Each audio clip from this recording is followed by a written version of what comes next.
রাসূলুল্লাহ সাল্লাল্লাহু আলাইহি সাল্লাম পানি সম্পর্কে যা বলেছেন। রাসূলুল্লাহ সাল্লাল্লাহু আলাইহি সাল্লাম বলেছেন, শয়তান বাম হাতে পানি পান করে। প্রবাহমান নদী থেকে ওযু করার জন্য বেশি পানি ব্যবহার করাও অপচয়। পানি পান করানোর সর্বোত্তম সাদাকায়ে জারিয়া। পানি পান করানো অপেক্ষা অধিক সওয়াবপূর্ণ সাদাকা আর নেই। খাবারের পাত্র ঢেকে রাখো এবং পানির মশকের মুখ বেঁধে দাও।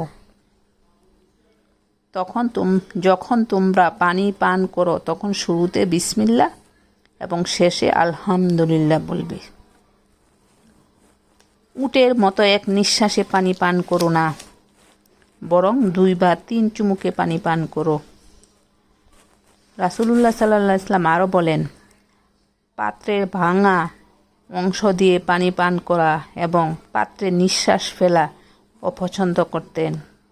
জমজমের পানি যে উদ্দেশ্যে পান করা হয়, আল্লাহ তাআলা তা পূরণ করে দেন। সুবহানাল্লাহ।